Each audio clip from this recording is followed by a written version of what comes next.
Welcome everyone to the SK Developmental Profile. I'm Paul Salerno. I am the counselor here at University School, and I will be journeying with you through these years of the preschool years all the way through lower school. In doing a developmental profile, I think it's so important to understand that that every child presents themselves in a very unique way. There are many factors that come into play when we're looking at child development. Clearly the age of the child. And this morning, before we put the camera on, we kind of shared with each other our birth dates and the dates our children and how old they are. And so in SK, the journey of just turning 5, 5 and a half, 6, and to 6 and a half, all bring with it some unique nuances and challenges and rewards. When I first did the developmental profiles, I tried to do them with the benchmark year of turning 6 into SK, and I realized very quickly that was not very helpful for parents. So besides the age of a child, their gender also influences their own development, boys and girls. Along with that, the family experiences shape and mold what's happening to them. Along with that, where they fit in the family in terms of oldest child, youngest child, middle child. And then, that very specialness of each one, their unique personality and temperament make a difference. So even the very best books on child development will tell you, do not believe everything you hear. You know your child best. So I welcome you, and I'm going to share with you this very interesting journey of SK. And I hope that I can give you a sense of wonder and awe for what happens this year, where your child has been and where they're headed, and also give you some tips and pointers for some of the bumps and blurps along the way. One of the things we're also doing with our developmental profiles this year is letting parents know a little bit about their questions related to technology and appropriate technology for children at the different ages. And so our technology department has asked us to identify a website for you that I'd like you to write down.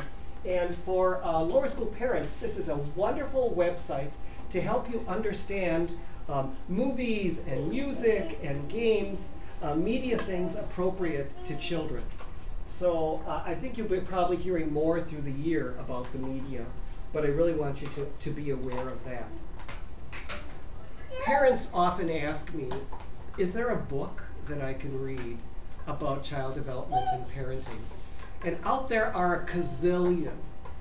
And I find that for most of them, as parents, it makes us either feel guilty or scared to death about what might happen.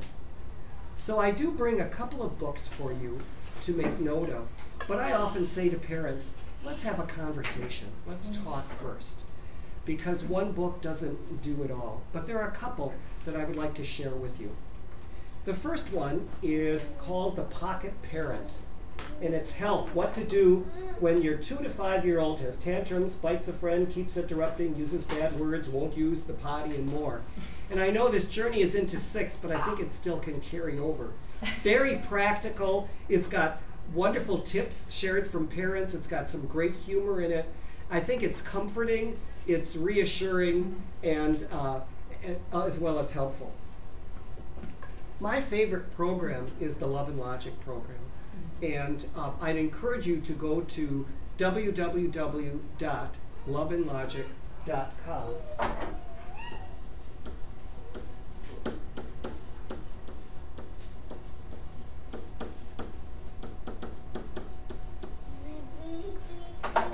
And the book that I would encourage you to take a look at is Love and Logic Magic for Early Childhood, Practical Parenting from Birth to 6 Years. Again, what we need to be aware of is that you may not find everything that you want in that particular book applies to you, but it's very practical. At the end of my presentation today, I have a handout for you about kindergartners that just kind of summarizes the social, emotional, cognitive issues of children ages 4, 5, and 6. So please be sure to take that. If you are not here, I would like you to let your teacher know, and I'll make sure that she has a copy that you can put in your child's bag for you to take home. So the journey, SK Journey. The classic book on 5-year-olds is Your 5-Year-Old, Sunny and Serene. The classic book on the 6-year-old, Loving and Defiant. Oh, God. It is a very interesting journey that we go through. And as we've shared in the beginning, each of our children may be at a different place in terms of this experience, just turning 5, 5.5, 6, 6.5. I like to share that 5 is often seen as that golden age. 5, the center of the universe for a 5-year-old is mom. Loving mom, caring about mom, want to hang out with mom, want to be with mom. Really don't want to go very far beyond mom. Mom is everything. Then at 5.5, they sort of take a turn to the dark side. And what happens at 5.5 and then into 6 It's 6 months. is, in that 6-month process, is that they become the center of their own universe. And with that is a great sense of empowerment and egocentricity and challenge. And so that journey requires a great deal of patience and sneaky strategies. And then 6, this becomes even more intense. But then 6.5 is the glimmer towards 7. And all of a sudden, more of a sweetness returns. And then we get to 8, and then we move on in these journeys.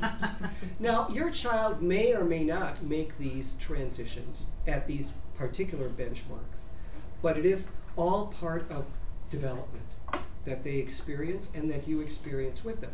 The other thing that I find interesting in SK is that when you go and talk to your child's teacher, you may feel they're talking about somebody else you don't know. Right. Yes. And it's a very interesting experience. It's like, how can my child be so sweet and wonderful and nice and have it really together at school, and then at home it's a different experience. Part of it is that the sort of the frame that they have in their own mind about school. Even in terms of attitude. At 5, Mom, you know everything and you are the expert.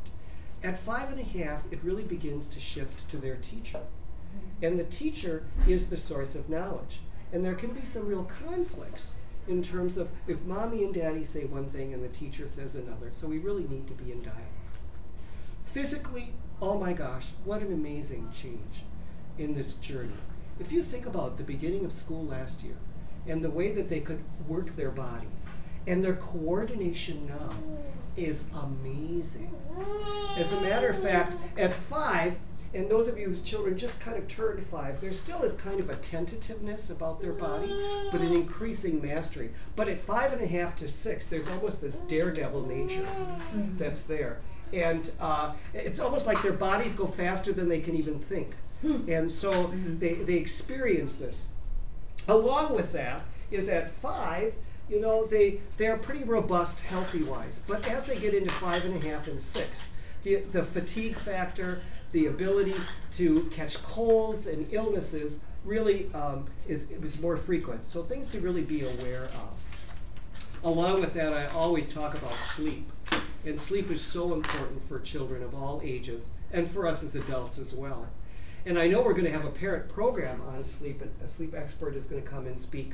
And so please plan to attend that program. That's going to be wonderful. Typically, somewhere between 7 and 8 is bedtime for children of these ages, and they need about 11 hours of sleep. However, they also need to have sort of this downtime experience. So you can't be like just having wild, crazy, and then, okay, bedtime. They typically need some non-stimulating downtime. And so the bedtime routine is really pretty important. You should find that for many children, they welcome going to bed if they've had some time to kind of like unwind. And we can talk more specifically in the question and answer if you have particular problems with staying in bed or sleep issues. But typically they go to bed well. However, one of the things that happens as they move more in the 5s, less in the 6s, is nightmares. And so we'll talk more about that. Socially, it's a very interesting experience. The relationship with mom changes at 5.5 into 6 to more of a adversarial. Because what happens is in that journey, they really want everything, and they can't make that decision. And everything is either this or that, and that's the way that it is, and you can't convince them otherwise. As they try to take more control of their lives and be in charge, they can be very bossy in their relationships and very brutally honest. And as a matter of fact, in their peer relationships, while they like to be with kids, 5s to 5, up to 5.5, really enjoy that. 5.5 to 6, 6.5, want their friends there, but there is often challenges and vying for bossiness in that, which is very normal as they're kind of learning their own sense of who they are. So we'll talk more about those kinds of relationships as well. And with siblings, it's a very interesting experience. They may get along better with very young children and may want to, girls in particular, be another mommy, okay? But you still have to kind of supervise them with that. However, with older children, they can be a bit of a nuisance and challenge. And so my suggestion often is when children are at each other, at the end of the school day when they come home, probably separating them is not a bad idea, giving them that chance. Their ability for language increases intensely. They are developing a vocabulary now of about 2,200 words, and of course they're experimenting with language. Their imaginations are growing, their ability to learn. While their gross motor skills are increasing, there's still some challenges with fine motor. In SK, there really isn't homework, and one of the things we understand about their growing minds is they love to explore and experience. So nature and things around nature are fascinating to them, and they like facts, really enjoy facts, and as a matter of fact, as they experience things about the world, they begin to generalize, although often their generalizations aren't accurate. Ethically, they know what the rules are, sort of, because mommy and daddy will get mad if they do this, or mommy and daddy will be happy if they do this. However, you need to be aware that they like things, and they like things of everybody. And so stealing is not uncommon, that they might take things. So if it appears in your backpack, please don't hesitate at that point in time to use it as a teachable moment and to simply return it. Okay? This is not a lifelong pattern that's going to happen. In terms of telling the truth, they often, to protect themselves, will not tell the truth. So as you're working with them, let's say you discover that there was a vase that was broken. Instead of saying, did you break the vase, or why did you break the vase, you might say to them, how did you get up on the cupboard where the vase was? And so you kind of like skirt around. In terms of parenting with them in this 15-minute summary, I really want to suggest, first of all, that you think about using empathy first, understanding that they're upset. But if you can anticipate issues and problems ahead of time, you can help dissipate the situation.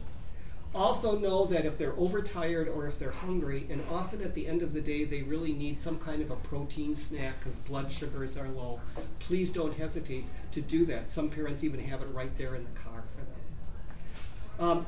So anticipating if you can, sometimes using some humor when they get really stubborn about things and they like to exaggerate, you can even exaggerate more. Okay? Also anticipating times. For example, if they don't want to take their bath, which as they move into 6, all of a sudden becomes more of an issue, okay, you may need to maybe move that up earlier. The other thing in terms of other challenges with parenting is that they look at dads as being less patient and more to the point. So for moms, I say enlist dad. If there's a particular problem with whether it's getting ready in the morning or whether it's bath time or getting out the door, if dad's available, tag team and use dad when at all possible. They love to read. They want to spend time with you. They really enjoy, but you have to understand that their temper tantrums and their frustrations and their naughtiness is they're exploring their independence and really testing it out. So in that very brief summary, I hope that's whet your appetite. And please don't hesitate to contact me for more information. Thank you.